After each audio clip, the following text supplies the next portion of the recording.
Hey, yeah, you. You don't want to mess with me, man. I just joined a gang called Satan's Kneecaps. We own the road, and you better get lost. See us coming down the highway, roll up your windows and lock your doors. We'll tear up your town with our cut-out exhausts, man. Satan's Kneecaps are a bunch of bad mothers. Everyone hop on your hogs because we're talking kids on bikes for this episode of Attack of the Killer Podcast. Yeah. Attention planet Earth and beyond.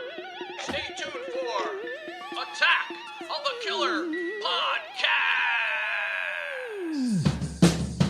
Attack of the Killer Podcast. Attack of the Killer Podcast. Attack of the Killer Podcast. That's time for the show. Yay. What? Hello, everybody. It appears that I have got the theme to the show wrong. The guys told me during the theme that the topic Kids on Bikes is about children on bicycles and not about motorcycle gangs. So I got that Satan's Kneecaps tattoo on my chest for nothing.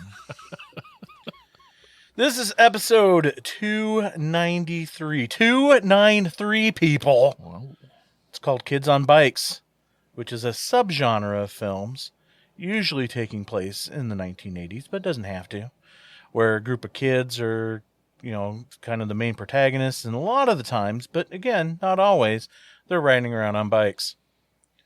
Now, Attack of the Killer Podcast is a horror movie podcast where a group of friends get together with a topic, and we talk about films within that topic.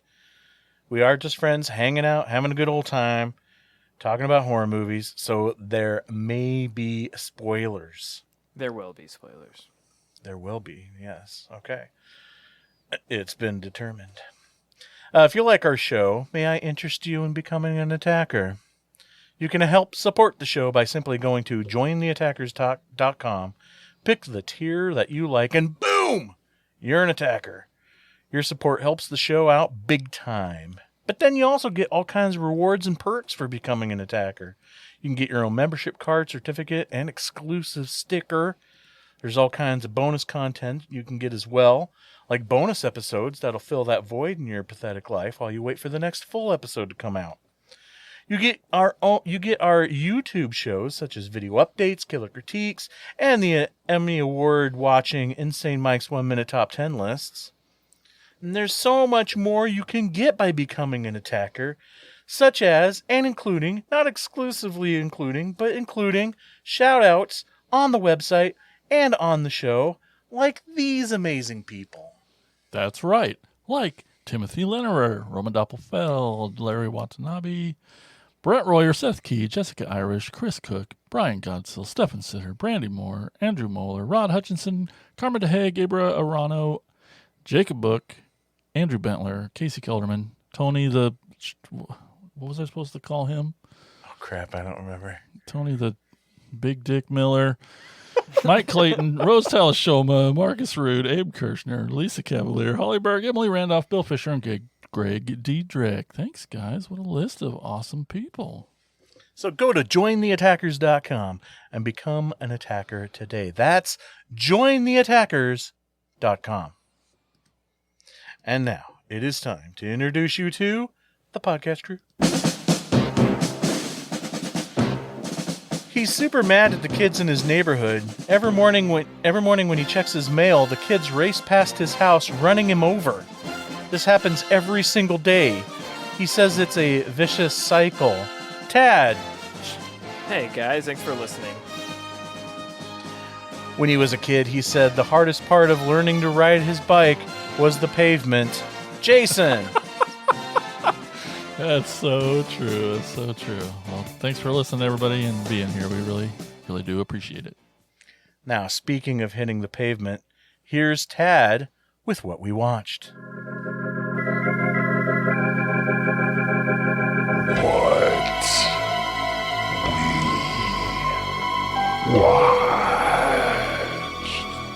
I'm not gonna lie. I'm sitting here updating my letterbox because I completely just forgot to add things to it. So while I'm doing that, Jason, what have you watched? Man, that happens way too often. Here lately, yeah. And it's my goddamn segment. I know.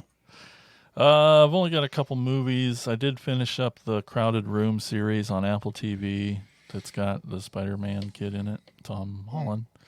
It's fucking awesome, man. Definitely recommend that. But movie-wise, did I mention this last time? I can't remember. Pinball, The Man Who Saved the Game. No, but I did see that on your letterbox. Yeah. Heck yeah. It's really great. Came out 2022. The dramatic comedy is based on the true story of writer and pinball wizard Roger Sharp chronicling his journey to overturn New York City's 35-year ban on pinball because it was banned in What? New York. What? Yeah, man, it's All the shit that goes on in New York and they ban pinball? because it was gambling. And watch the movie to see what that even means. But yeah, it's fucking madness. The journey, this one guy who really just loves pinball. It's like his one thing he loves and is good at. Dude, And he just kept it. He just went in hard and just made it happen. I listened to a podcast where one of the hosts is a big pinball head, and every once in a blue moon he'll go down that rabbit hole, and it's kind of like what Tad was talking about with the moped guys, man. They're serious about pinball. Oh, yeah, it's not a joking matter. And then I watched a A24 movie. I know, shocker. But you're not going to believe this one. It just came out this week on Apple Talk TV. to me. Oh, No. And it's called Stephen Curry, Underrated. It's a basketball documentary on NBA player Stephen Curry. I just watched him on Hot Ones right before Really? I recorded this. Yeah. Yeah, man, I've followed him a lot over the years. I mean, I'm if you know me, you know we do NFL football and things like that.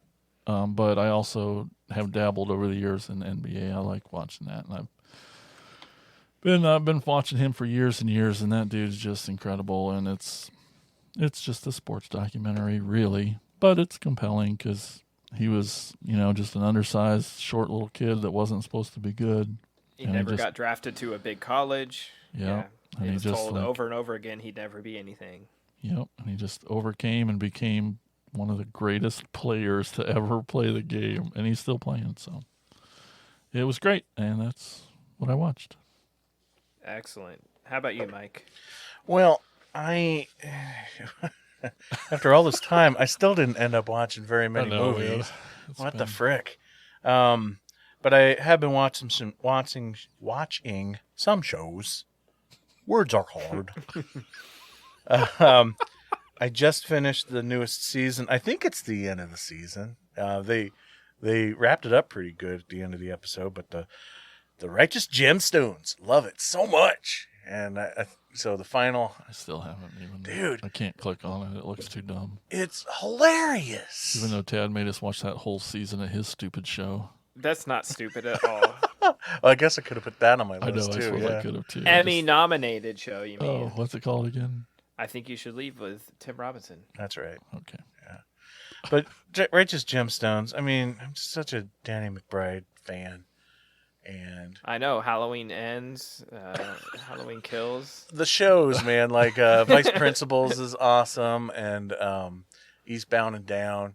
And it's like each time he does one of these series, it's still Danny McBride, but I feel like the series is mature as they go on. He's like, not a one-note hack. Oh, Oh, we've said that, but he does he his is, one but note. he does like his a- one note really good. Yeah. I mean, Um, it's like when Will Ferrell had that thing where it was like, what if he played an idiot, but he's in NASCAR? Well, this time he's in basketball. Well, this time he's a politician. Well, He's this an time ice he's a... skater. Yeah.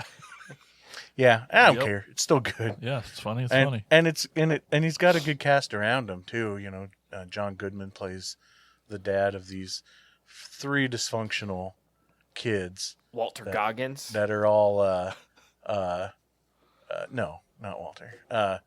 That they're all in charge of the like biggest church in the world, and so they're all like pastors, and it is so funny and so wrong and so Poking just fun at religion? big time. All right. Oh yeah, you got my especially attention. especially the televangelists, because that's the whole series is about. Gosh dang it, just blanked on his name. Walter Goggins. Adam Levine. No, He is on the show. Sure he is. which one's Walter? Whatever you're saying. Goggins. Walter Goggins. He was in House of a Thousand Corpses as the cop that gets shot by Otis. He's on that show. He's one of the main characters. Yeah, he looks like that other actor. He always does to me. I He's want- like Michael Biehn. He always kind of reminds me of him. But Oh, I want.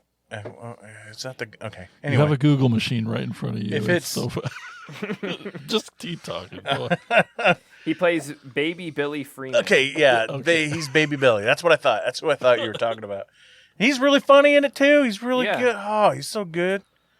He's so good. But this, You thought I was just saying Walter You're Goggins making for up fun. names. Which is why you say it. It is fun to say.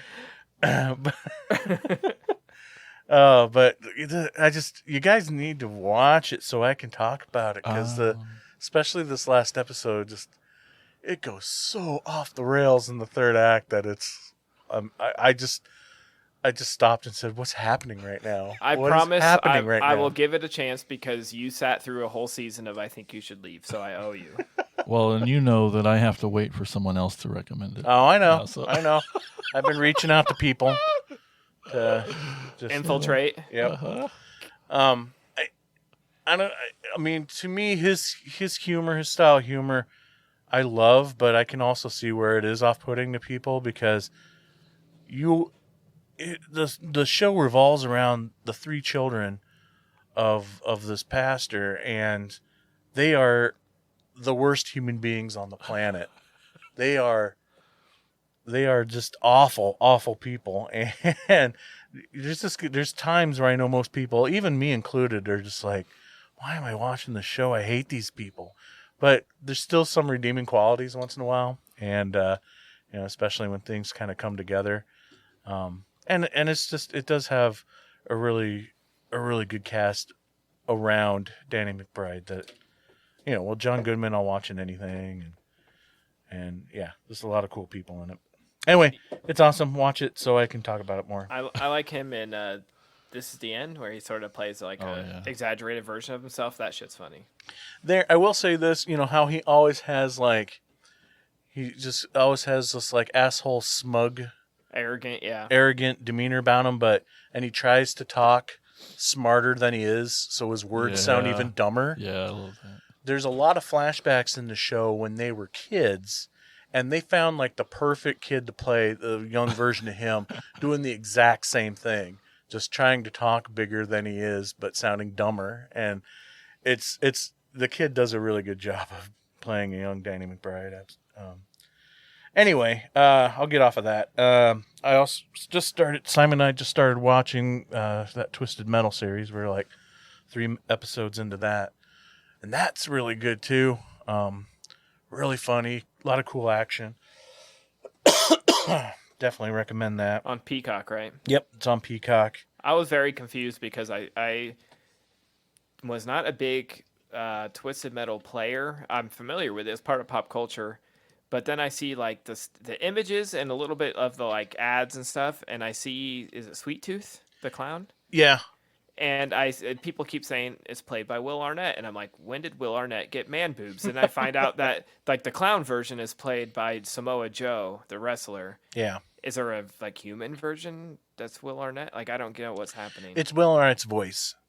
Because, Sweet Tooth is wearing a mask through the whole thing, so whenever he's talking, they can easily just overdub it. Okay. And so it's Will Arnett's voice, and his voice matches the character really, really well. So Okay. that was makes sense. pretty cool. I was very confused. I'm like, damn, Will Arnett went full method for this thing and got big. Like, ugh.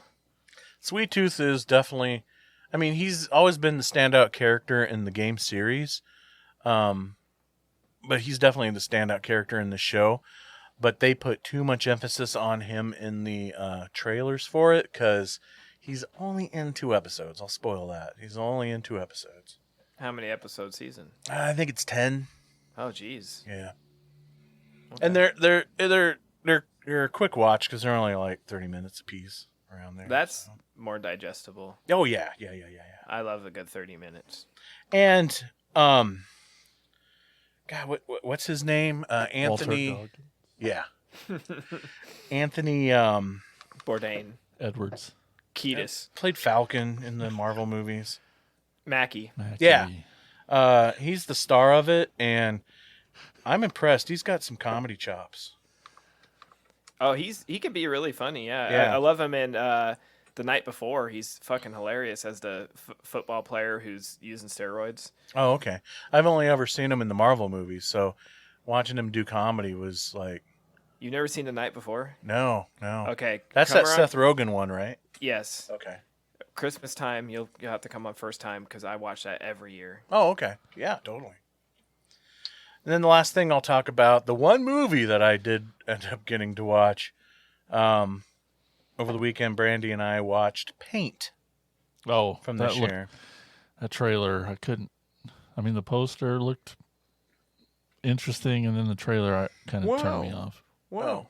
Why? What was it about the trailer? I don't know. I just couldn't imagine 90 minutes of that. How was it? Sorry to interrupt you. No, it's fine. Maybe it's a little slow. Owen Wilson basically he plays Carl Ross. Nart. What? Bob Ross. Well, basically. Wow. He's not technically Bob Ross, but he's Vermont's #1 public television painter until a younger, better artist does her own show immediately after his and steals everything and everyone from him. Wow. And he does not say wow in the movie. Brandy and I could not find one moment where he Wow. said wow. But it's very, his performance is, it's very Bob Ross to the whole thing, even when he's agitated. And there's like there's some moments where they planned that, and it's really funny, where he like marches into his boss's office and all pissed off, and he doesn't say anything, and he just looks as calm as ever. And Stephen Root plays the boss, and he's like, Whoa, whoa, you've never been this mad at me before. yeah. Even though he said nothing, and his demeanor is still the same. That's funny. Yeah.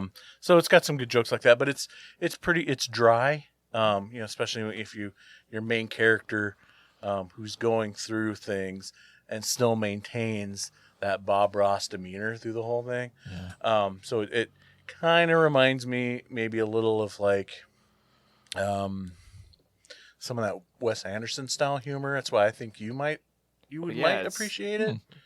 But Owen Wilson, yeah. yeah, maybe that's why I think it's like Wes Anderson, and I'm probably wrong. But I liked it. It was good. Anyway, that's what I watched. Tad, what'd you watch? I thought I hadn't watched shit. Then I realized I did. I'm gonna count these. I watched, Joe Bob. So Yeah. Week 9 was the one that was during SNAF. So I did not get to that live, but I've caught up on Alligator, which is great with Joe Bob. Love He did that like movie, an animal double feature. So he did Alligator, Grizzly, and I haven't gotten to Grizzly yet. Perfect double feature. Yeah, and then Perfect. the finale he did The Living Dead at Manchester Morgue and Day of the Dead. Another great double feature. Obviously seen Day of the Dead, probably maybe besides Halloween on his show, like the one movie I've seen the most, but having the 3 leads in there was fucking cool. Very cool, yeah. And then I had never seen Living Dead at Manchester Morgue. I love when I discover a movie on there. I've heard of it, seen the posters, trailers, everything, knew about it, just had never gotten to it. And so watching it with Joe Bob was awesome. I really, really liked that. Gonna have to pick that up on Blu-ray. Yeah, I like that movie, even Then- without Joe Bob. Yeah, it has some of the creepiest zombies. Oh, yeah. And then I will pivot, and I went to the theater and saw one movie, and it was Barbie, and I loved it. Oh, that's right. Yeah. I ranted about it to you guys on the car ride the entire time, like how fantastic it was. So highly recommend Barbie, and it's a lot of fun, and it's really smart and cool. Awesome. That's what I watched. I guess trying to think if I watched any TV. I think I watched a lot of Food Network. Mm-hmm. Every time Jason turns on YouTube TV, he's like, Dad's watching Beat Bobby Flay and Guys Grocery Games again. Son of a bitch. I love all of Food Network except for Guys Grocery Games. I just can't get into it. I love that. I don't like Barbecue Brawl's not my I don't favorite, care but about those. Yeah. but I watched that last night for like 2 hours, so I guess I'm lying. Yeah. Beat Bobby Flay, Chopped. Yeah, all day. Sorry. I want to say, I don't know why it makes Triple me think D of this, all but day. well, yeah, Triple D's awesome. No, like you give me shit all the time about watching the same movies over and over again. Uh-huh. I have All the time. I have 3 or 4 unfinished movies, in my on my Roku right now that I've started and didn't finish because I tried. Like I'm gonna watch something new while I'm working on things, and then I miss about half. No, I'm working on things, so I'm missing stuff, and so that's No, I the always reason thought why. I always thought when you put a movie on in the background that that's totally cool because it equates to like listening to music while you're working on stuff. Yeah. I just don't think you should be able to count it as watching it because you're Oh, not is that your actually problem? watching it. Well, that's And you do obviously try- very true. Yes. With like 4 movies that I have no idea what's going on, and I've watched halfway through it. Yeah, that's all. Okay. Yeah. But it still does count. No. All right, let's get into the movies. I'm gonna Bikes. what? Bikes, huh? Yeah, kids on bikes. Let's jump on our bikes and go to the movies. Yeah. I'm, You know what to say. Yeah. and then nothing for that Great one. transition. Set you up and yeah. Yeah. Alley oop, and he missed the ball. He did. Go, guys. Okay. I'm gonna start us off this time around with a little film from 1987, and it's called The Gate. There is a passageway to the most evil place you can imagine. A gate behind which the demons wait to take back what was once theirs.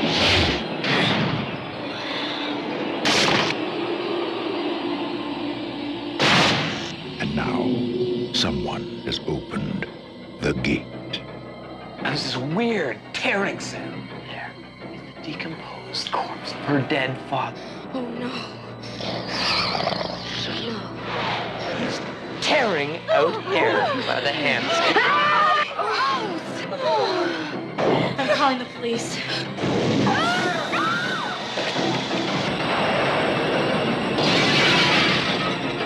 You got demons.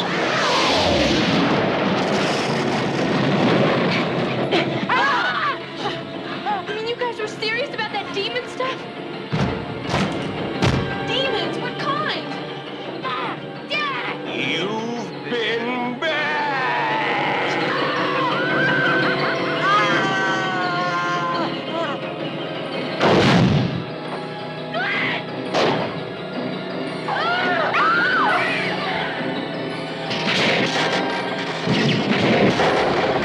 They have opened the gate. Pray, it's not too late.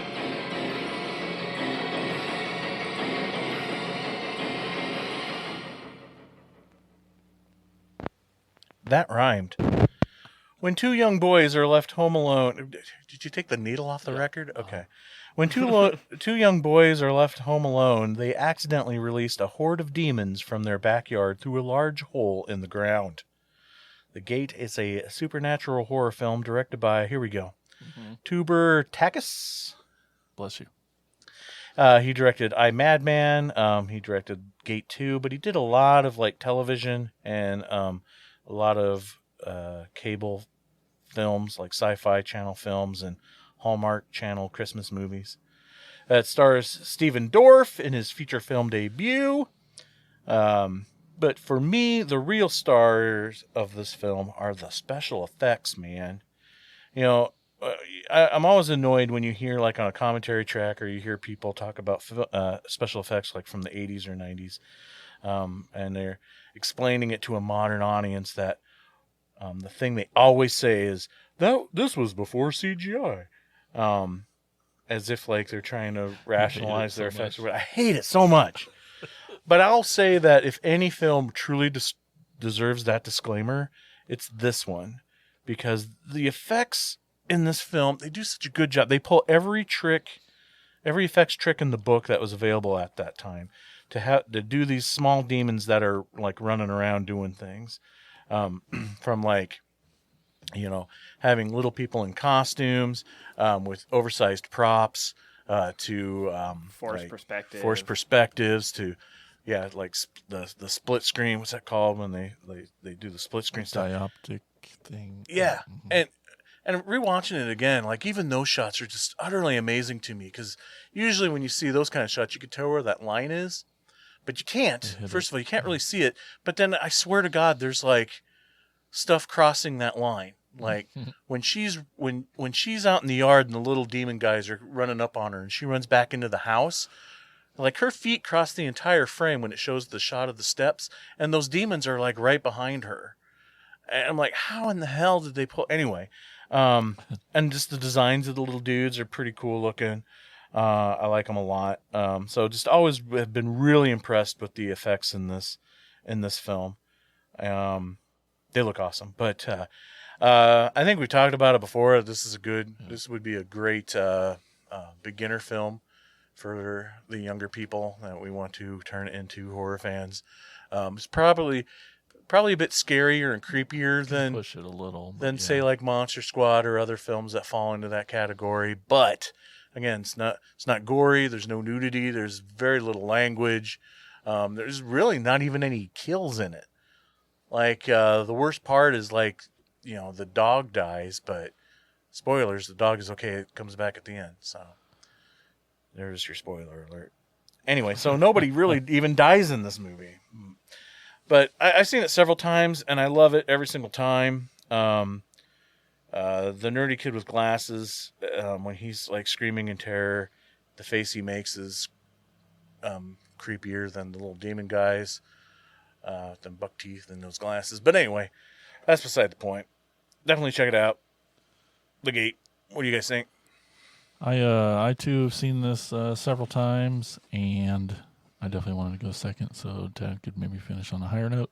But oh no, I don't. No, I don't. It's for me, this movie suffers so bad from the writing. It's so slow. It's so bad. The writing is bad. The dialogue that these characters say are so cheesy and dumb. I'm sorry. I know this is somebody's favorite movie, and I don't mean to shit on it. The writing's hard for me. Also, I wished that, I think that those two boys should have probably been flipped casting-wise, because the punk rock friend So looks nerdy nerdier looking. than the main guy, where Stephen Dorff would have. I mean, it's a much bigger part, and he deserves the bigger part, but I think he would have been a better badass friend instead of the scene where so the badass friend dancing is on his rocking. bed? Yeah, he's rocking out to like death metal music in his bedroom. Don't buy It's it. hilarious. Don't buy it. It's worth it. And then, I mean, yeah. come on. Like, look back at pictures of your friends that were metalheads in the 80s. They were fucking dorks with big glasses and bad haircuts. I'm okay? not saying anything in case they're listening. Well, that was my next thing is it's bad haircuts. Like, I know Mike loves the poofy hair from the 80s, the it's so Aquanet style stuff, but that friend's hair was never in style. It is just a mess of weeds on the top of her head. It doesn't even... There's nothing stylish about... Like, no one had that. It's so... I challenge you to go back through your senior year. It was never that bad. But, so... Yeah, I mean, I watched the movie. It's not bad. It's fine. It's totally good. But yeah, the 100% saving grace for all of it is those little fellas at the end, man. All that forced perspective stuff is fucking Little fellas. It's I mean, it's so much better than the rest of the movie. It's so fucking good. Those effects, it's just way better than it should be in this cheap little movie. Like it's impressive It's as shit. impressive as hell. Now, It is. not all the effects hold up. No. When you get the big demon at the end, you could definitely tell the optical effects in those shots. But man, I don't know unless because I watched this on Tubi. I have it on DVD, and so I don't have it on Blu-ray. So I don't know if you could tell in higher definition Right. or not. But man, But yeah, it's 100% worth watching to get to the end with all the little fellas. Man, they're so fucking awesome. They really are. even so that there's that scene. Like I'm watching this movie because I've seen it so many times. I'm watching it almost like frame by frame of where like it's when the nerd metalhead falls into the hole and he starts getting attacked by the little demon guys. And again, their movements and the overall look of those demon guys and the noises they make are just so, it's like cute, borderline, scary as hell, you know? And they start attacking him, and there's that one that bites him in the neck, and he grabs it and throws it. Yeah. And just the way they do those shots, The going from transitions, different yep. from effect to effect, because obviously that's a little prop one that he grabs They and fucking throws. nail it, man. But when it lands, it's a little guy in a costume that stands up and makes little grunting noises. It's so good. Yeah. Made me think of like Army of Darkness when they use some of the stop motion stuff, you know, Yeah. the little ashes and stuff. I'm like, this is somehow better than like a big budget Universal picture in ways. But From almost 10 years later. right, yeah, it's Yeah. impressive. Were you done, Jason? Yeah, I was done. I was hoping you'd just bring her home. Yeah, I'm gonna bring it. Oh, no. What if I came on and shit on it too? No. I discovered this movie like late. There's no nostalgia for me at all. I discovered this on DVD as an adult, and I adore it. I love it. I can't believe you think it's slow. I think it's so much fun. It takes me back to. I put it in a category as like Goonies, Monster Squad, like kids adventures. I think it's right up there, but it has a little sinister tone to it, so maybe even a little better. Not so much as Monster Squad. It's hard to beat Monster Squad, but like I love the metal kid. I love the playing the records backwards and the gate and the hole in the ground. It just makes me. It just takes me back to like when me and my friends would fuck around and do things we weren't supposed to and get in trouble. And as I told you guys this past weekend when we were hanging out, like, I had an older sister, so I always would try to do anything I could to hang out with her hot friends. Yep. So when they're doing the thing and they levitate him, stiff as a board, all that Yep. shit. I never did that, but I can just remember my sister having slumber parties and me clearly not wanted at this party, but forcing myself in somehow.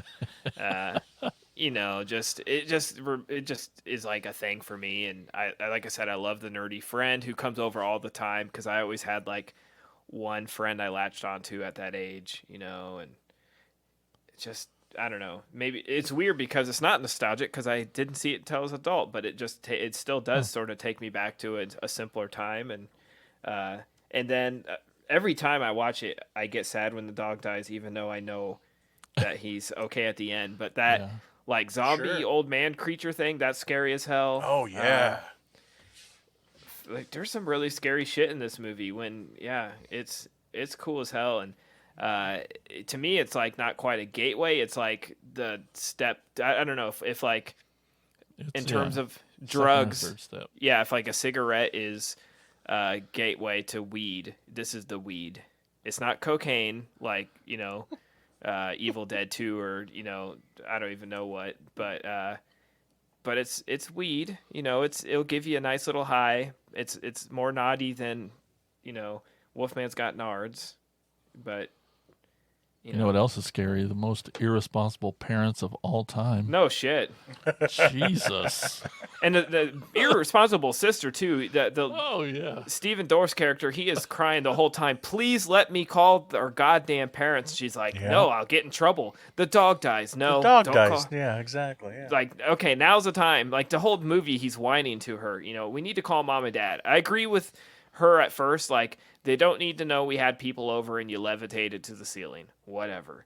But, you know, when the dog starts dying and weird shit starts happening at the house, maybe call mom and dad. They might want to know. And another thing that made me super happy is the very first scene of this movie, kids on bikes. And I'll happily report all three of them definitely have kids on bikes. It's great. Yep. I was kind of worried when I put this on the list because I couldn't remember it. Because, yeah, as far as kids on bikes go, it's like one scene that's completely irrelevant.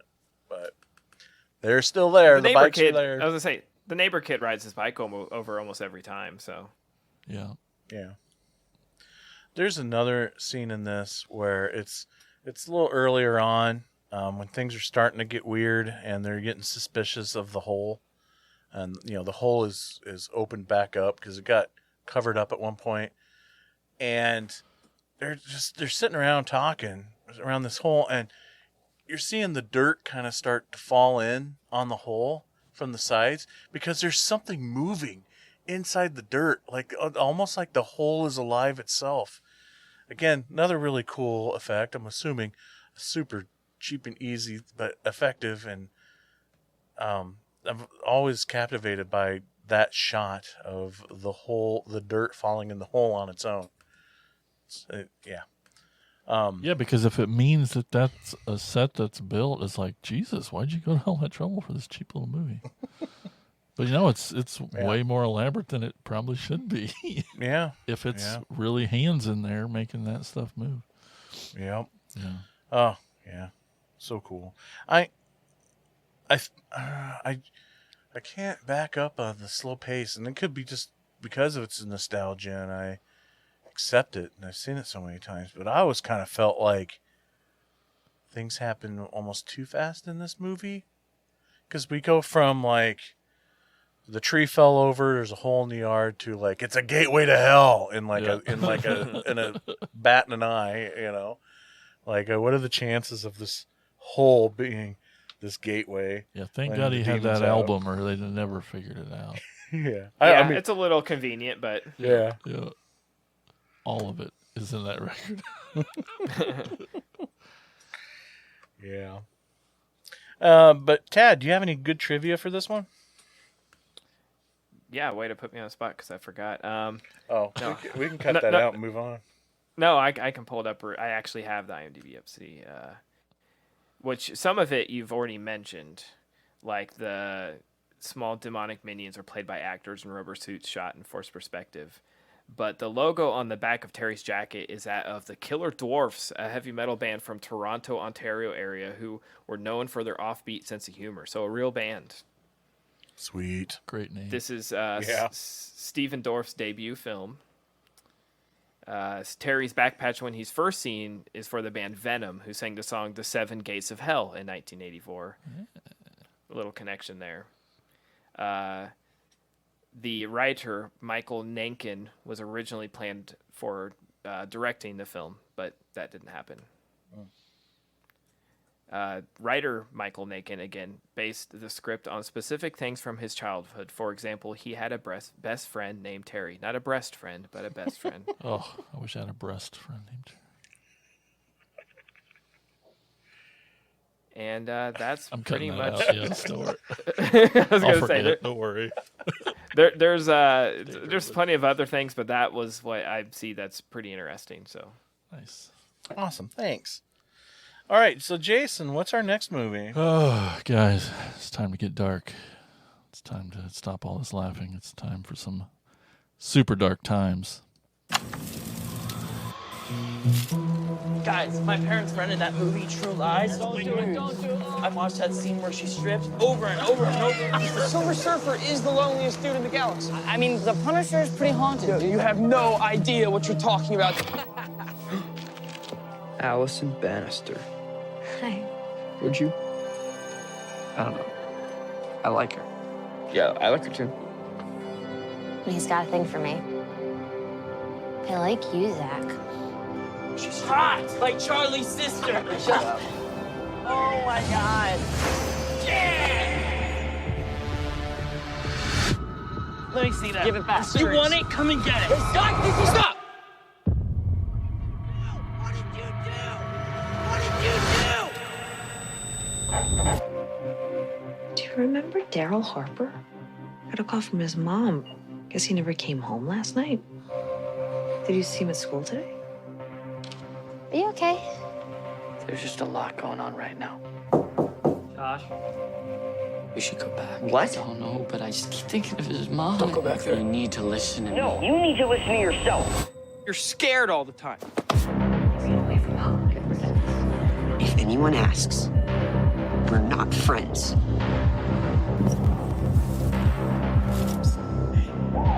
I'm not getting any sleep.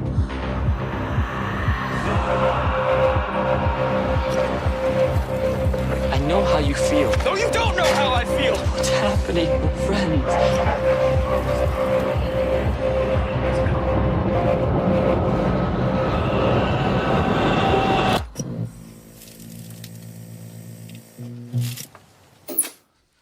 Teenagers Zach and Josh have been best friends their whole lives, but when a gruesome accident leads to a cover-up, the secret drives a wedge between them and propels them down a rabbit hole of escalating paranoia and violence.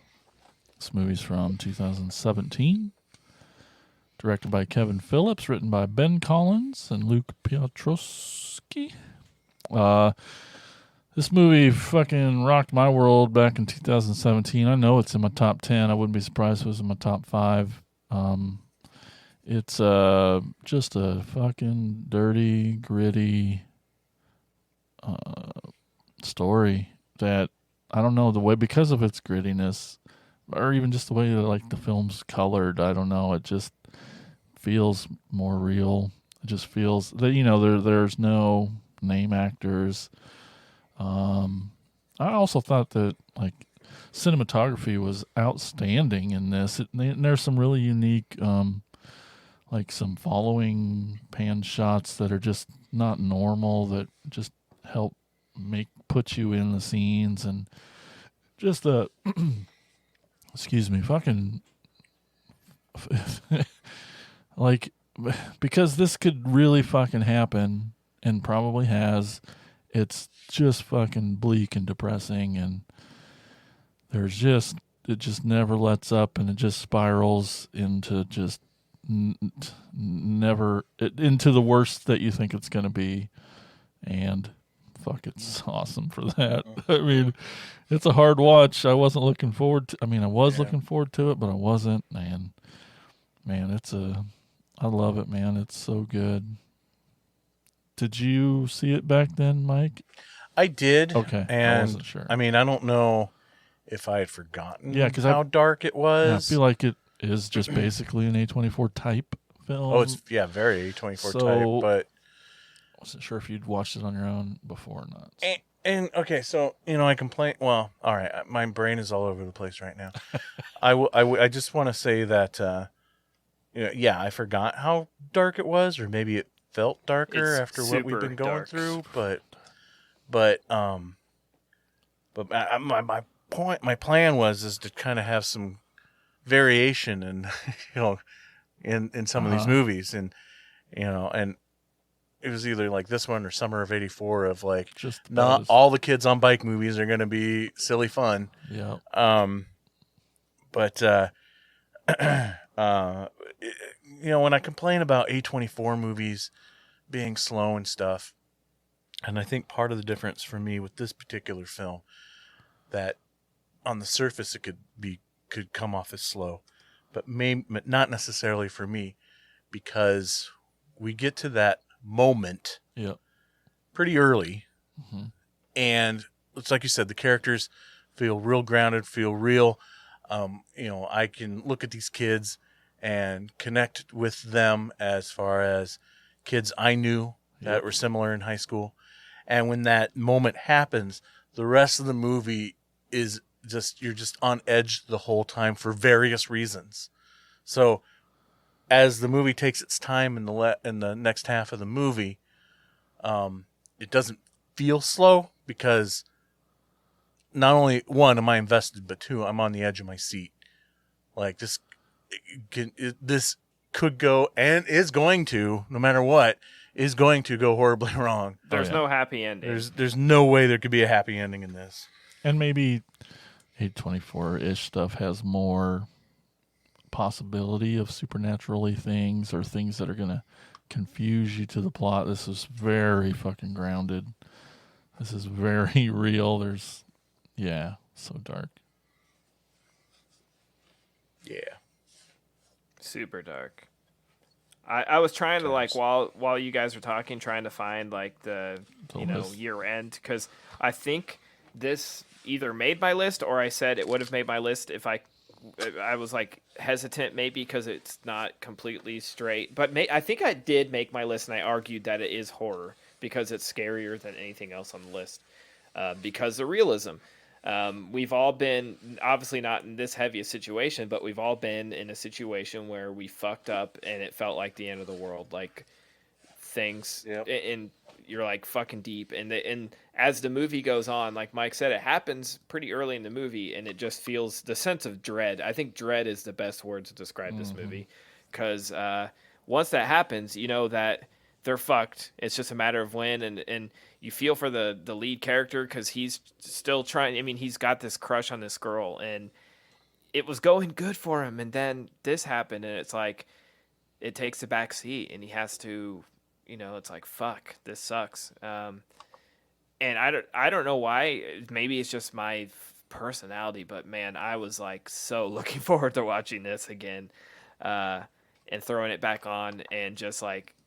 Sometimes I just need it, Sometimes I just need to watch something sad and moody and dreadful and feel that, like, let it wash over me. And this does that fucking trick. And when this came out, I was like, everybody go see this movie. I would not shut up about it because it was on, I think, Netflix streaming for a while. It might still be. It's streaming on a couple different things. And it was just like, I thought, this is like, this is up there with, like, Donnie Darko and that kind of like teen angst type thing for me. I love it. I love the performances. I love the writing. I love all the characters.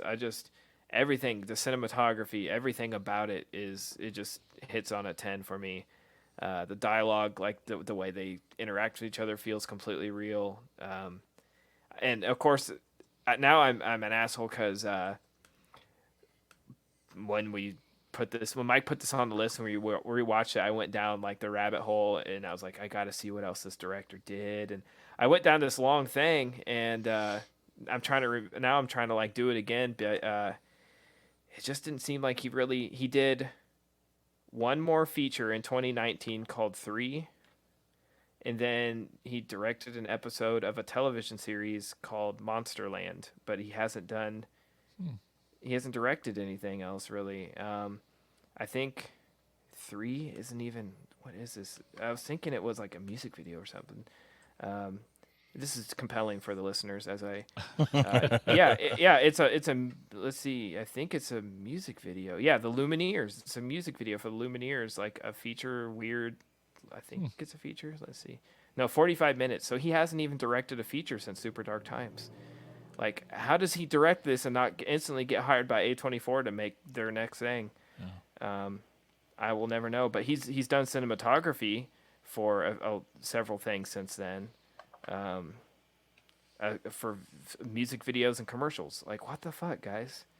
I don't get it because it's fantastic. And then I followed like the leads and the actors, and they did stuff, but nothing like what I felt they should be doing. It was like, this feels like if you've ever watched Euphoria, like this is in that vein of like all these kids are going to go far and do something big, and they didn't.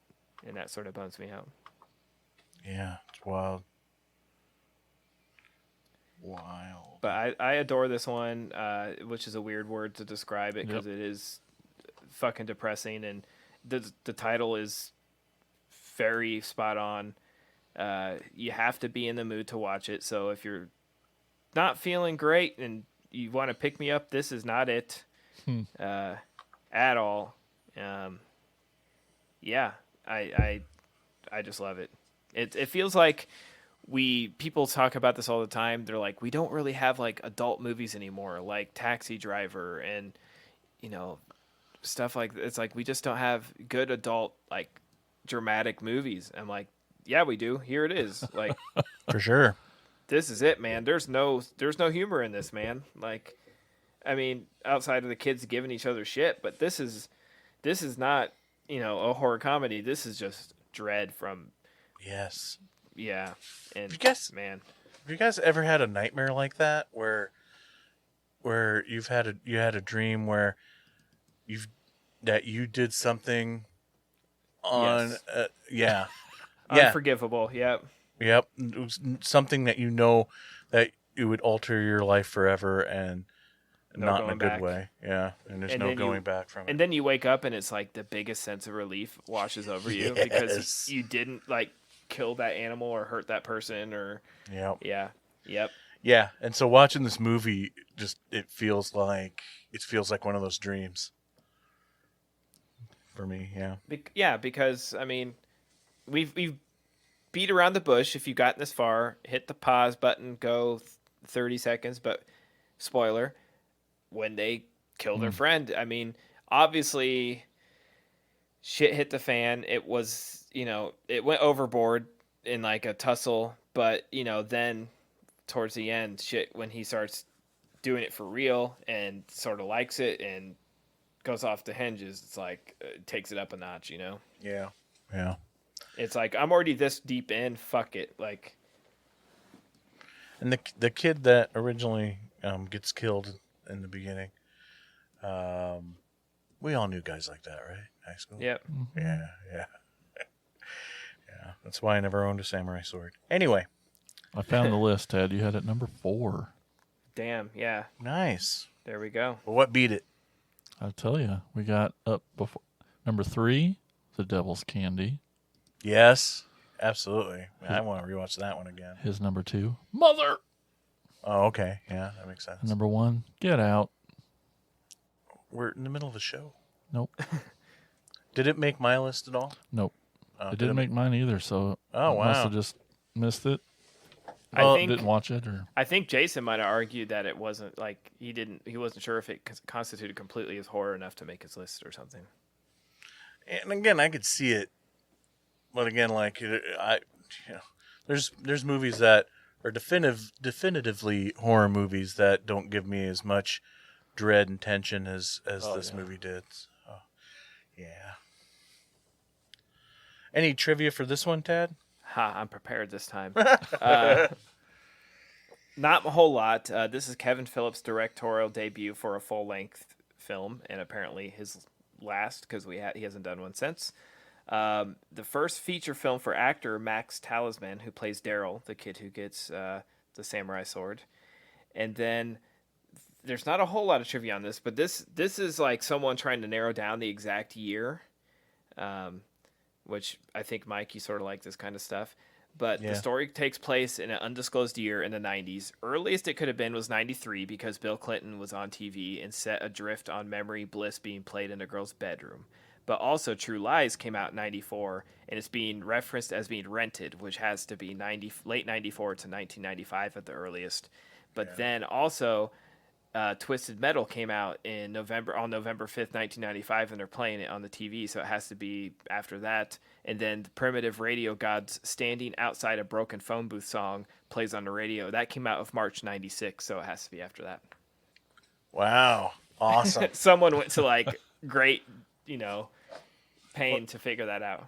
Well, there's a lot of people out there like that. I watch this series on YouTube called Horror Timelines. Really cool guy. I like him a lot. And like he will like look for calendars on the wall. He'll look for license plates and do the research on the tags. Find out like this color was used during this year. Okay. That kind of stuff. So, yeah. There's people out there to dig deep into that research. And filmmakers are like, stop doing that. Yeah. You're making more work for us because we have to now pay attention to that shit. It's like good news for people who want to be continuity like producers. Just people who just on set for continuity. And, Yeah.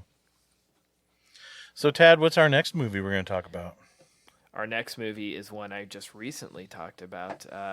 It's just from last year, 2022, and it is Kids versus Aliens.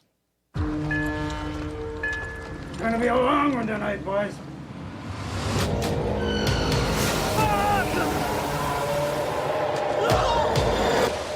Jimmy?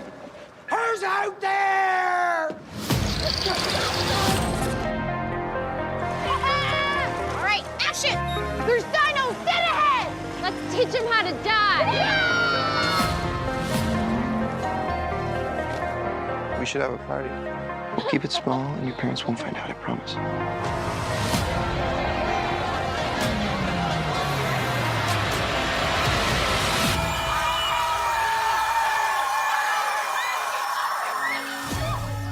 Just one of their stupid pranks. No reason to break up the party.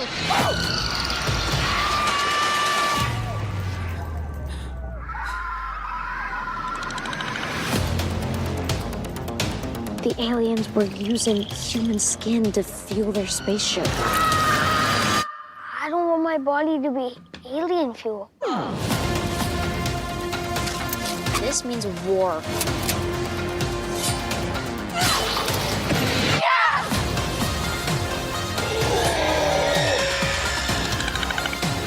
Give us a fucking break already!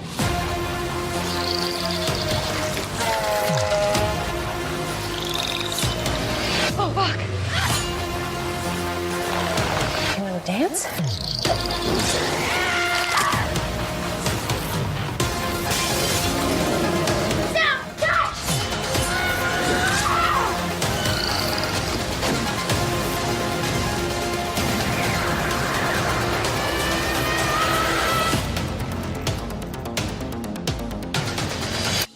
Fuck space.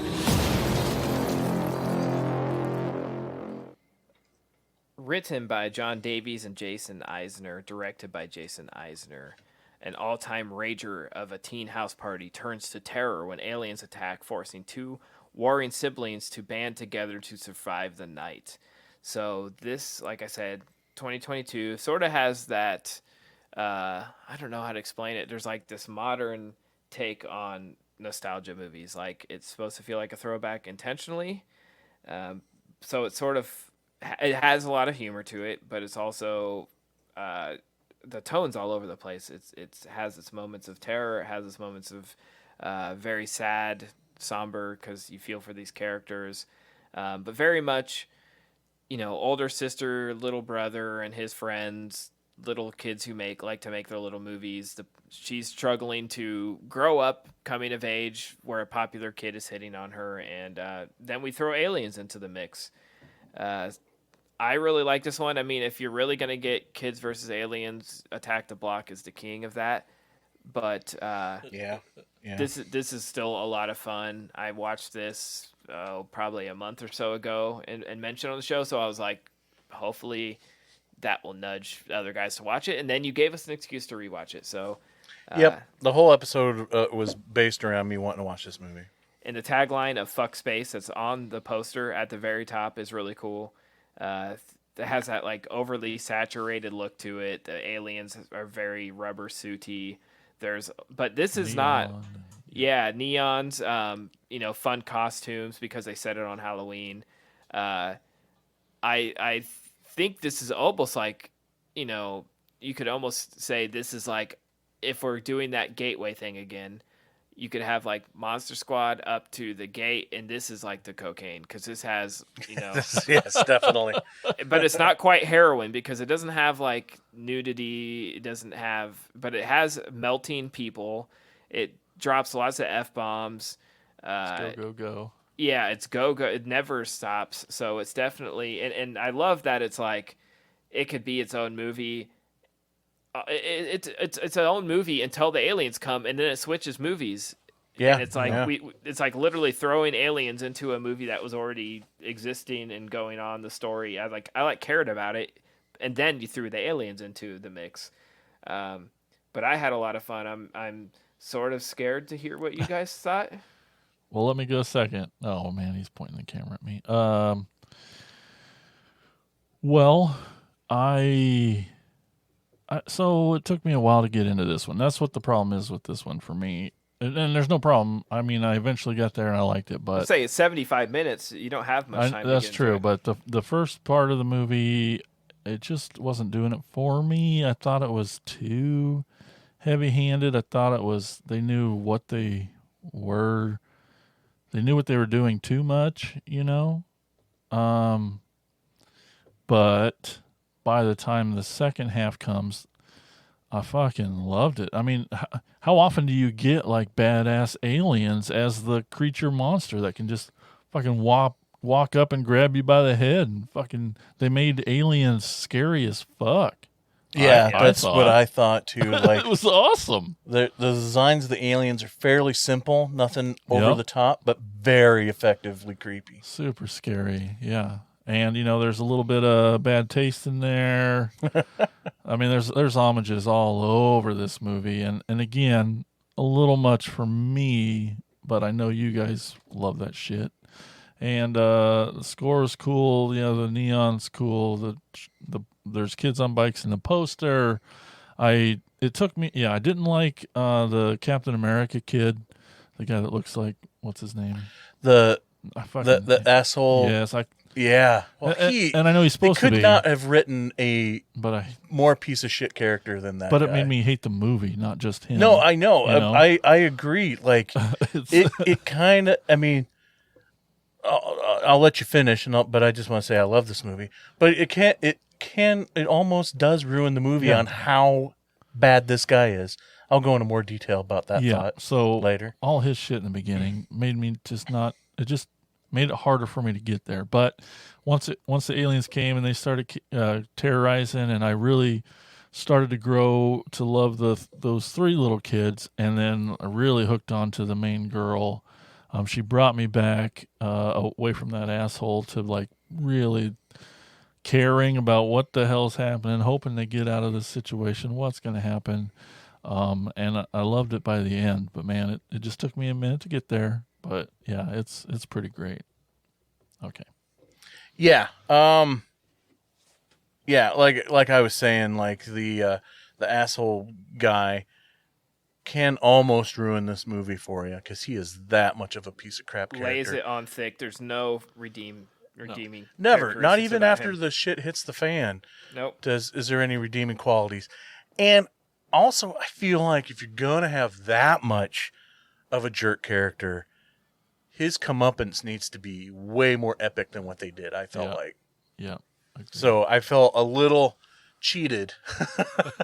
She wanted him to die so hard. Like that's it. I want to see him like rip limb from limb. Yeah. Exactly. Turn inside out or something. Yep. But I did really enjoy this movie. I'm really nervous right now because I feel like things I'm going to say sound like I'm pissing on the movie. So I just want to keep emphasizing that I like this movie. I had a lot of fun with it. But Jason Eisner, love the work he's doing. Mm-hmm. I really, really do. I love a lot of his stuff. However, I will say, and this is still kind of a compliment, but it's not going to sound like it. He makes these like 80s homages like as a guy who's never seen an 80s movie. Like all the aesthetics are there, but it's so over the top that it's like, this is not what an 80s movie looked like. In the 80s movies, yeah, there was neon, but the whole movie wasn't shot with neon, and all of his stuff is kind of like that. Hobo with a Shotgun, Turbo Kid, one of the greatest Christmas short films of all time, Treevenge. Oh, fuck yeah, I know, I saw that. Yeah. So he knows what he's doing. Yeah. And it's his style, and that's okay. Yeah. So I'm not really complaining. I'm just describing it. It's 80s homage. It's a kitchen sink 80s homage. It's as if the guy was giving a list of this this is what the 80s is known for without doing the research on what an 80s movie actually looks like. But I know he knows his stuff, though, too. Yeah. You know, I mean, Tree Venge alone, when you open your movie with the theme song to Cannibal Holocaust, I know you know what you're doing. So, anyway, I was into it right away because anytime you got kids making their own little movies, Yeah. I'm into it and I'm absorbed and I'm, and I mean some of it at times. I think maybe I wonder if part of your problem though, Jason, is with some of that first half of the stuff, is that chaos energy of the shots and the editing. Yep. Like sometimes it's hard to even focus on what you're looking at because the camera's all over the place and the Which cuts are later quick. really is a benefit to the movie. Yeah, it's true. But in that first half, do you need that then? Right. And that could be distracting and take you out. Because I just wanted to see more on a grander scale of this little homemade production that they're doing. But it's just editing and music and all this stuff, The chaos kinetic- right out of the The kinetic energy in this movie is off the charts. Yeah. And I feel like a lazy human being that I wish we would have put this much production value in our homemade movies when I made as a kid. I challenge any. I know. It's so dumb. They're so over the top in their production value to make it look like there's no production value with having way too many homemade over the top props and a wrestling ring in their own barn. Yeah. Like, I mean, It's not fair. exactly. What the hell? It But definitely has like an ADHD Yeah. editing, storytelling. I mean, like I said, 75 minutes. It feels Oh, like a feature length short, like something Yeah. you would see at one of our film festivals. But Yeah. they made Yeah. it, which, spoiler, it was based on a short from VHS 2. yeah, the one where aliens attack a kid's birthday party. Yes. Or the camera is on the dog, is mounted on the dog through the VHS 2 segment, which is also great. Probably one of my favorite segments of VHS 2. So this, it's a lot of fun, and especially when you get into the alien stuff, and and part of me just wants to know even more about this alien mythology. Like, how does this goo melt some people, but then turn other people into like the guy's Other best friend aliens, into yeah. some Brain kind of alien. monster that goes on a rampage. It's all forgiven because it's just craziness, fun craziness. But there's part of me that's like, I want to know more. Anyway, Sequel. yeah, that'd be great. Yeah, great movie. I feel like everything I said about it is coming off as more harsh.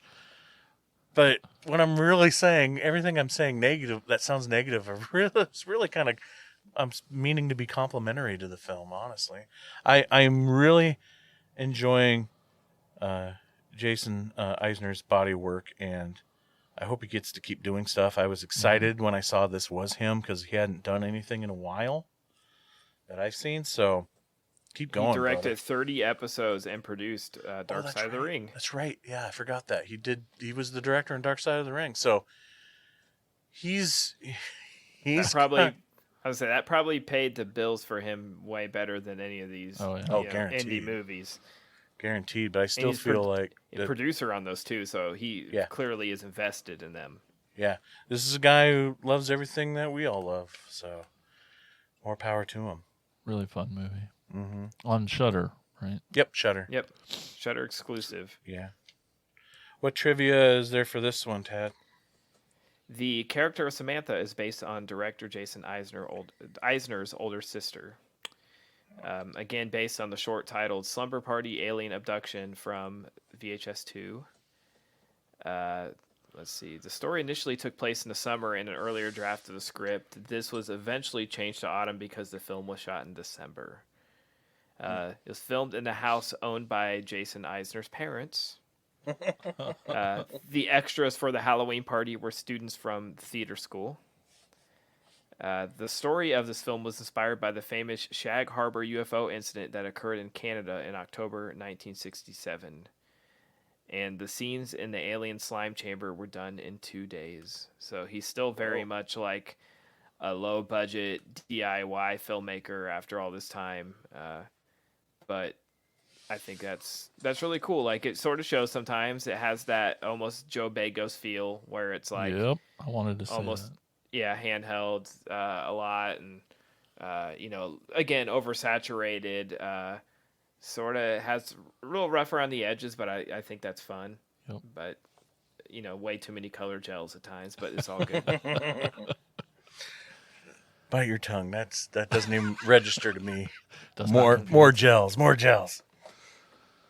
All right, well, that's it for the topic of this episode, guys. But hold on. Don't click to the next podcast yet. There's still more Attack of the Killer podcast to come. We're going to take a short break, and when we come back, we are going to finish off with a couple more segments. But first, you're going to hear a promo for our podcast network, the Prescribed Films Podcast Network. The PFPN is home to over 30 shows, including The Movie Defenders. The Movie Defenders is a podcast which discusses the positive aspects of popular movies. Most movie review podcasts spend their entire time tearing down the movie you love instead of celebrating them. They take popular movies that have been ridiculed by critics and defend them. So come listen to a fun discussion of the movies you love, or perhaps reconsider a movie again that you didn't like as much as you wish you did. If you like movies, you found the only podcast with movie reviews that loves them as much as you do. I'm actually still in the middle of listening to their latest episode, Death Becomes Her. And I was excited because I've always felt like I'm one of the few people on this planet that loves Death Becomes Her. So, and when you see a movie pop up that they're doing, you can be excited because you know it's going to be a positive review. Yep. So listen to the Movie Defenders and all the other shows at thepfbn.com. We'll be right back.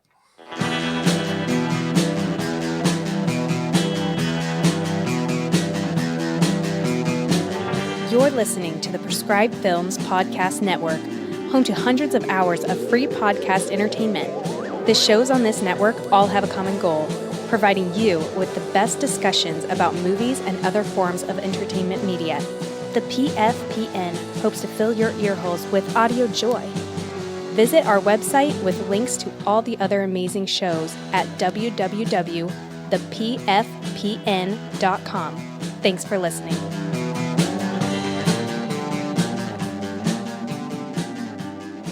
Welcome back. And now it's time to hear from you guys, the listeners. Here's Jason with shout-outs. It's time for Shout-outs! Shout-outs! Shout-outs! Shout-outs! Shout-outs! All right, we asked, what are your favorite kids on bikes horror movies? And these are your comments, your shout-outs. Up first, we got Tim Lennerer. Woo. He's always up first. I swear he's just like sits around and waits for us to post shout-out questions. He's always the first one on there. It's awesome. Thanks, Tim. He says, and you'll like this, he says, The Gate from 1987 is a lot of fun. A great entry-level horror movie for kids, and has those strangely cute little demon creatures played by adults in costumes, but they look about 6 inches tall thanks to forced perspective shots. Those little fellas. They're all little fellas to me. Yeah. Up next, we got Attacker Emily Randolph. She says, The Babysitter was the most recent one I enjoyed the most, but it still doesn't surpass The Monster Squad. Both good answers. Heck yeah. I couldn't believe that was on, like, looking back on our list, that made Jason's list. That somehow didn't make my list that year for 2017. Same year as Super Dark Times. Yeah. Huh. Nuts. Jason was right. I'm clipping that audio out. Man. Thank you. Up next, I'm gonna put that on a loop. we got Nick Leadham. He says, Lost Boys is pretty far up there for me. He's right. Yeah. Yep. He's right. That was on our Facebook group page. Let's go to the main page. We got, hey, it's attacker Abe Kirchner. What's up, Abe? What's up, Mike? He also said, right after that, he said, super dark times, 2 exclamations. Yep, he knows. Yeah. Thanks, Tad, and I mean that sincerely. And though it isn't horror really, Turbo Kid deserves all the shout-outs. It was one of my... Literally kids on bikes, I know, yeah. Yeah. It was one of my proudest blind pick moments on our old podcast. Oh, man, that would be it. If you had nailed that blind pick, that had to be great. And lastly, on Facebook, we got Attacker Rose. She says, /back on Shudder. /back on Shudder. Oh, okay. Yeah. And she also says, Stephen King's It. Yep. Hell yeah. So let's see. Nothing over on Instagram. Nothing on Twitter. Oh, but that little red light's blinking. Hey, everybody. Attacker Brian here for my bi-weekly phone call. And I usually list some stupid movies that maybe me and Brian Clark, on the off chance Andy had heard of, but I'm going to get a little more serious this episode. So, y'all know we lost Andy not too long ago, and I had become Andy's friend through podcasting and our love of stupid 80s action horror movies. Clowntergeist, that's a joke. No one liked that movie. But I had become Andy's friend, and Andy is going to be missed. There's not many people in the world with that much talent, me included. I don't have the talent in my whole body that man had in his little finger. But the world's a sadder place without him around, and we're all going to miss him. I hope someday I get to see him again, and he can do Don Knotts or any one of his many great impressions for me and make me laugh. And I have very fond memories of him. And I think we're all blessed that AOTKP, Attack of the Killer podcast, is not only a podcast, but it's a family. And I love every one of you, even if I've only met you once, or if I've only talked to you a couple times online. We are a family. Spend some time with your family. Throw on a good horror movie or a bad 80s action movie, and take care. Tell the ones you love that you love them. Bye-bye. Aw.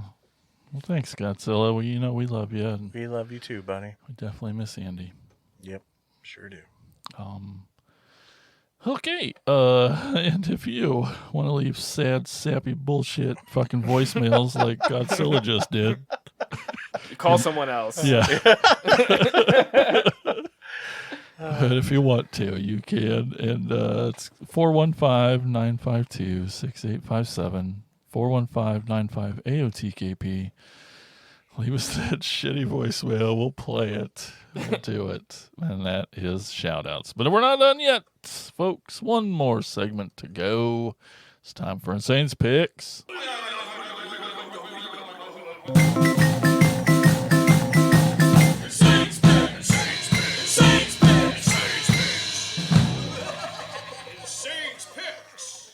No other producer has contributed to the films that qualify for Insane's Picks more than Roger Corman. This time teaming up with another alum of Insane's Picks, Paul Bartel, for the 1975 action, comedy, sci-fi, sports, road film, Death Race 2000. Produced by Roger Corman, directed by Paul Bartel, starring an amazing collection of actors such as David Carradine as Frankenstein, the greatest racer in the world, Mary Warnoff as Calamity Jane, Roberta Collins as Matilda the Hun, Martin Kove as Nero the Hero, the real Don Steele as the race announcer, Joyce Jameson as Grace Pander, which is a little on the nose on that character name, and a very young Sylvester Stallone in one of his earlier performances as Machine Gun Joe, just to name a few. This movie takes place in a dystopian American society in the year 2000, hence the title, After the world crash of 1979, civil unrest and economic ruin takes over. The government is restructured into a totalitarian regimen under martial law. To pacify the American population, the government created the murderous transcontinental road race. The race is where a group of drivers from across the country, they race across the country in their high-powered cars, and which is infamous for violence, gore, and innocent pedestrians being struck and killed for bonus points. I love the overtop characters and the cars in this movie. The racers kind of have a professional wrestling style to their personas. There's, of course, Frankenstein, the mysterious champion, all dressed in black, hiding his face because it's horribly disfigured. Of course, when he takes the mask off, it's just David Carradine's face. Machine Gun Joe, a Chicago tough guy gangster. Calamity Jane, a cowgirl complete with giant bull horns on the front of her car. Matilda the Hun, a neo-Nazi who believes the master race is women. And Nero the Hero, a pretty boy Roman gladiator. A resistance group of rebels against the regimen by sabotaging the race, killing most of the drivers, and taking Frankenstein hostage as leverage against Mr. President. Roger Corman wanted to make a futuristic action sports film to take advantage of the publicity around the upcoming film Rollerball from 1975. Roger Corman wanted Peter Fonda to play the lead, but he read the script and said it was too ridiculous to make, so David Carradine got casted instead. Paul Bartel and Roger Corman had a disagreement over the comedy. Roger took a lot of the comedy out in a lot of scenes, which does give the film a little bit of an odder tone, although I still feel that this is mostly a comedy. The humor is often in your face with over-the-top characters and crazy cars and the cartoony violence, like one of my favorite scenes where at the hospital, nurses and doctors wheel out the elderly and put them in the street for Frankenstein to run over. But Frankenstein turns at the last second and actually runs over all the nurses and doctors instead, causing them to fly through the air as if they were bouncing on trampolines. Or, in more subtle comedy, like in one of the first scenes where we meet Frankenstein, America's hero, the scene transitions from the news reporter saying, "And everybody loves him," cut straight to a group of fans in the stands, all holding Nazi flags. The film is very 1970s with the look of what a dystopian future, what they thought a dystopian future would look like, with bright colors, wild costumes, bright sunny days, unlike the burning landscapes we get with dark and gloomy shots that we get in dystopian films nowadays. It's a very fun and fast-paced film with enough car action, violence, and laughs to make this film a continual watch for me that I come back to time and time again. So if you haven't seen it before, check it out. It's on Tubi. Death Race 2000. Woo, woo, woo.